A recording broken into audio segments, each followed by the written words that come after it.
Bismillahirrahmanirrahim. Assalamu alaikum. I am the teacher of IIUI Schools Tusker campus. How are you students? Hope so you are fine. Let's start the lesson. Today my topic is students of class 9th. Student देखें, आज का जो हमारा topic है वो है unit number 6 physics. उसके review exercise के शॉर्ट क्वेश्चंस हैं। MCQs हमने कर लिए थे, तो इसके शॉर्ट क्वेश्चंस हैं। सब बच्चों के पास ये वाली जो है ना हमदर्द की हेल्पिंग बुक मौजूद है, वहाँ इसका सारा सलूशन मौजूद है, लेकिन मैं आपको साथ साथ समझाऊँगा। 6.2 है define work, what is it's SI unit. Work को डिफ़ाइन करें और इसका SI यूनिट बताएं। स्टूडेंट, वर्क असल में हमारे पास ये है, when a force acting on a body displaces it in the direction of the force. जब एक फ़ोर्स किस बॉडी के ऊपर लगाई जाती है तो वो डिस्प्लेसमेंट कवर करती है फोर्स की डायरेक्शन में। मतलब अगर हमारे पास एक बॉल है, हम उसको पाँव के साथ हिट करते हैं, तो जिस डायरेक्शन में हम फोर्स लगा रहे हैं उस बॉल के ऊपर, तो उसी डायरेक्शन में वो बॉल डिस्प्लेसमेंट कवर करेगा।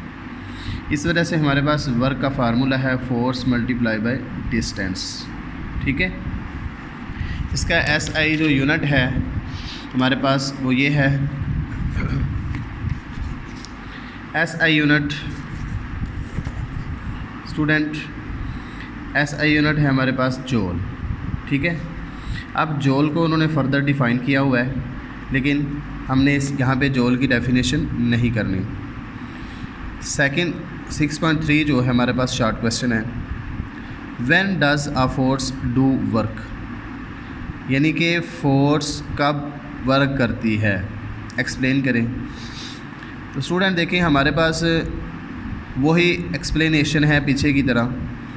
तो जैसे ही ये हमारे पास एक ब्लॉक है, इसके ऊपर फोर्स हॉरिजेंटल लग रही है, ये देखें हॉरिजेंटल डायरेक्शन है फोर्स की, और वो ब्लॉक कुछ टाइम के बाद यहाँ पे आ जाता है, और उन दोनों के दरमियान जो डिस्टेंस उसने कवर किया है वो है S, यानी कि F और डिस्प्लेसमेंट दोनों की डायरेक्शन एक ही है। स्टूडेंट, सम टाइम क्या होता है, सम टाइम होता ये है कि फ़ोर्स और डिस्प्लेसमेंट एक डायरेक्शन में नहीं होते। ये फ़ोर्स इस ब्लॉक के ऊपर जो लग रही है वो इनक्लाइंड फोर्स लग रही है। ठीक है, और ये जो डिस्प्लेसमेंट कवर कर रही है वो बॉडी वो हॉरिजेंटल कवर कर रही है। हम क्या करेंगे, इसके कंपोनेंट्स बना लेंगे। इसके दो कंपोनेंट्स बनेंगे, एक Fx कंपोनेंट बनेगा और एक इसका कंपोनेंट बनेगा Fy। ठीक है, Fy कंपोनेंट की जो डायरेक्शन होगी वो अपवर्ड होगी, और इसकी Fx की कंपोनेंट की जो डायरेक्शन होगी वो हॉरिजेंटल होगी अलॉन्ग द डिस्प्लेसमेंट। ठीक है, तो हम इसमें कंपोनेंट जो लेंगे, जिक्र दोनों का किया है। Fx is equal to F cos theta होगा, जो हॉरिजेंटल कंपोनेंट होता है Fx, इसको cos थीटा कहते हैं, साथ ये फोर्स F, और Fy ये वर्टिकल कंपोनेंट होता है, इसको sin थीटा कहते हैं, साथ ये फोर्स F आ गई। स्टूडेंट, हम यहाँ पे जो कंपोनेंट लेंगे सिर्फ Fx लेंगे, क्योंकि Fy कंपोनेंट की डायरेक्शन अपवर्ड है और Fx की जो डायरेक्शन है वो हॉरिजेंटल है, और डिस्प्लेसमेंट भी हॉरिजेंटल है। इस वजह से हम ये दोनों एक दूसरे के डायरेक्शन हैं, इन दोनों की सेम है, तो हम ये कंपोनेंट नहीं ले सकते क्योंकि इन दोनों की डायरेक्शन अपोजिट है। इस वजह से हम Fx कंपोनेंट सिर्फ लेंगे। W is equal to F cross S, ये फार्मूला है हमारे पास वर्क डन का। तो F की जगह F cos थीटा आ गया हमारे पास, ये वाला कंपोनेंट साथ S मल्टीप्लाई हो जाएगा। तो यही हमने रिलेशन फाइंड करना था। ठीक है, ये इसकी डेफिनेशन है ऊपर, और नीचे ये डायग्राम और ये डायग्राम साथ साथ आपने ये दो जो मैथमेटिकली हैं Fx और Fy जो कंपोनेंट्स हैं उनको डिस्कस करना है। उसके बाद ये 2 लाइंस हैं जो मैंने बयान की हैं कि हमने कौन सा कंपोनेंट लेना है, कौन सा नहीं लेना, तो उसके बाद ये मैथमेटिकल स्टेप्स। ठीक है स्टूडेंट्स, 6.4 है हमारे पास न्यूमेरिक जो है ना वो short question, why do we need energy, हमें एनर्जी की क्यों ज़रूरत होती है। स्टूडेंट देखें, energy is used by us to perform many activities of life, यानी ज़िंदगी की बहुत सी एक्टिविटीज़ हैं, उनको परफॉर्म करने के लिए हमें एनर्जी की ज़रूरत होती है। ठीक है, energy is necessary for running and walking for humans, यानी कि इंसान के लिए चलना, भागना, दौड़ना और वो उसके लिए हमें एनर्जी की सख्त ज़रूरत होती है, इसलिए हमें एनर्जी की ज़रूरत है। 6.5 है, define energy, give 2 types of mechanical energy.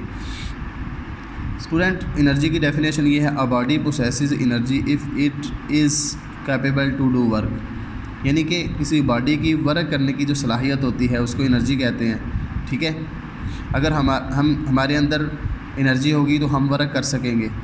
ठीक है, तो वर्क करने की जो सलाहियत होती है वो एनर्जी कहलाती है। इसकी 2 टाइप्स हैं, kinetic energy and potential energy.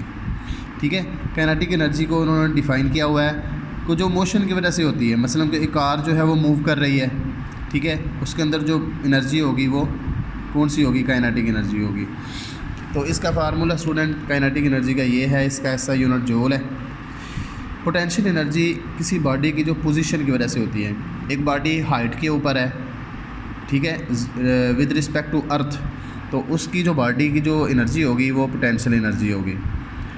तो फार्मूला है पोटेंशियल एनर्जी का mgh, यूनिट भी इसका सेम है, जूल ही होता है।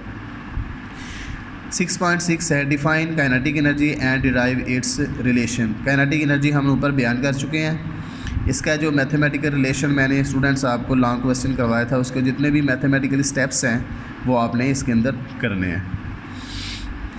6.7 define potential energy and derive it's relation.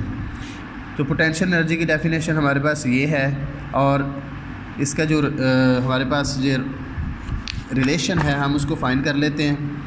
देखिए ज़रा, हमारे पास पोटेंशियल एनर्जी के लिए सबसे पहले फ़र्ज़ करें लेट एक बॉडी जो है वो अर्थ,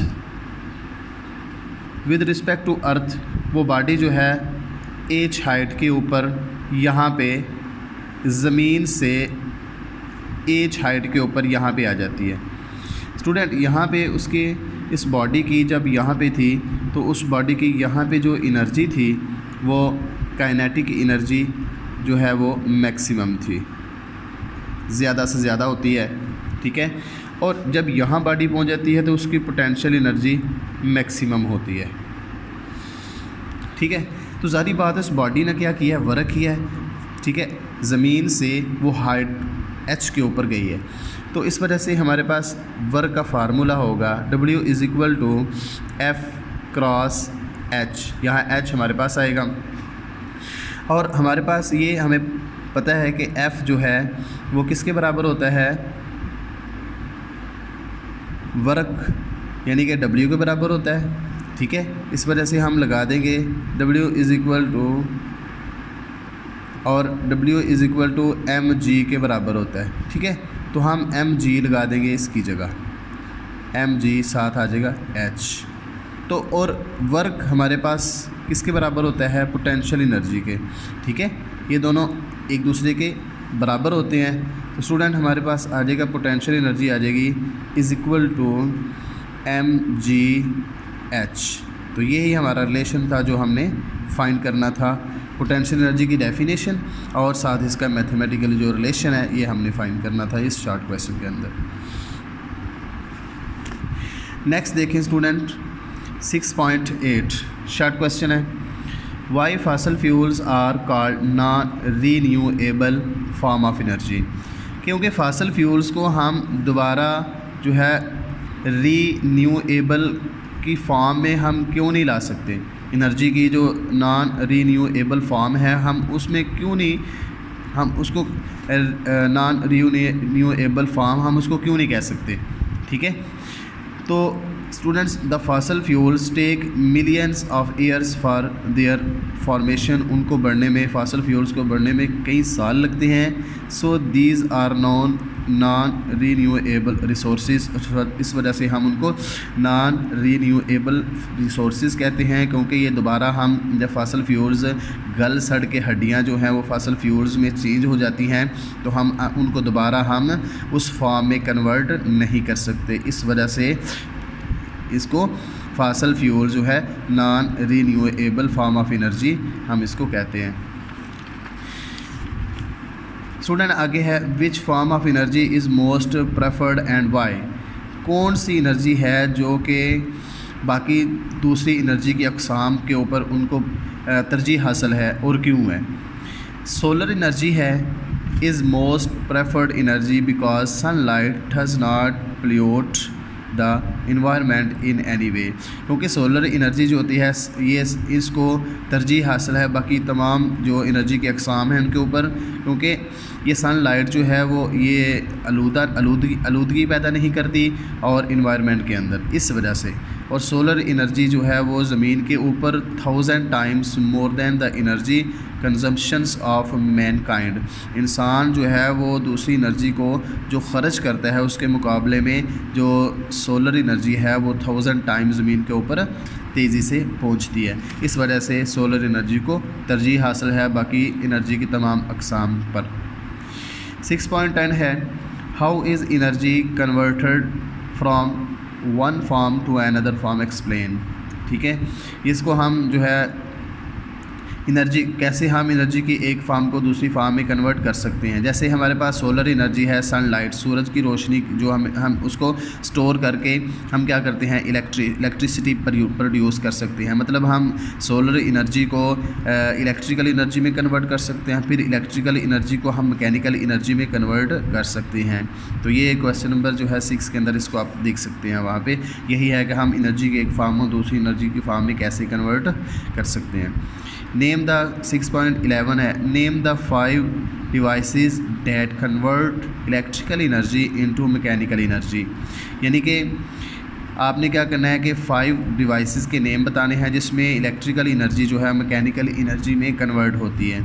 जैसे वॉशिंग मशीन है, जूसर है, इलेक्ट्रिक मोटर है, इलेक्ट्रिक ग्राइंडर है, इलेक्ट्रिक स्पिनर है वगैरह, ये हैं जो हमारे पास डिवाइसेस जो कि इलेक्ट्रिकल एनर्जी को मैकेनिकल एनर्जी में कन्वर्ट करते हैं। 6.12 है student, short question, name a device that converts mechanical energy into electrical energy. कि मैकेनिकल एनर्जी इलेक्ट्रिकल एनर्जी में कैसे कन्वर्ट होती है उसका नाम बताएं। Generator is a device that converts mechanical energy into electrical energy, ये जनरेटर जो है ये कन्वर्ट करता है। 6.13 है, what is mean by the efficiency of a system. हमारे पास एफिशिएंसी क्या होती है, इसका मतलब क्या है। Efficiency of a system is the ratio of the required form of energy obtained from a system as output to the total energy given to it as input. अगर हमारे पास एक मशीन के ऊपर जब हम काम कर रहे हैं, हम इसका मतलब हम उसको जो है इनपुट दे रहे हैं, तो उसके नतीजे में हमें वो मशीन जो है वो आउटपुट जो है वो प्रोवाइड करती है, तो उसको एफिशिएंसी कहते हैं। हमारे पास एफिशिएंसी का फार्मूला होता है आउटपुट ओवर इनपुट। ठीक है, तो ये एफिशिएंसी का हमारे पास है 6.14, यही हमारे पास एफिशिएंसी का फार्मूला है। जब हम उसको परसेंट में लेंगे तो 100 से उस फार्मूले को मल्टीप्लाई कर देंगे। ठीक है, नेक्स्ट शॉर्ट क्वेश्चन है स्टूडेंट, इजी शॉर्ट क्वेश्चंस हैं। और 6.15 है, what is meant by the term power. Power किसे कहते हैं। Power is defined as the rate of doing work. ठीक है, इसको हम ऐसे भी इसको एक्सप्लेन कर सकते हैं कि work per unit time is called power. ठीक है, यूनिट टाइम में अगर कोई बॉडी वर्क करती है तो उसको हम पावर कहते हैं। पावर का फार्मूला होता है W/T। तो इसका SI यूनिट है वाट, और इसके बिगर जो यूनिट्स हैं वो किलोवाट और मेगावाट्स हैं। 6.16 लास्ट शॉर्ट क्वेश्चन है, डिफाइन वाट। वाट क्या होती है। वाट की डेफिनेशन क्या है, the power of a body is 1 वाट। अगर एक बॉडी जो है वो अगर एक बॉडी की पावर 1 वाट हो, if it does work at a rate of 1 joule, और वो बॉडी जो है 1 जूल वर्क करे पर सेकंड, 1 सेकंड में, तो उस बॉडी की जो पावर होगी वो 1 वाट होगी। ठीक है, ये इसकी डेफिनेशन थी। ये थे शॉर्ट क्वेश्चन स्टूडेंट्स, इजी हैं। आप सब बच्चों के पास हेल्पिंग बुक हमदर्द की है, तो आप इनको अच्छे तरीके से याद करेंगे। अल्लाह हाफिज़, घरों में रहें, सेफ़ रहें। अल्लाह ताला आप सब का हामी व नासिर हो। अस्सलामु अलैकुम।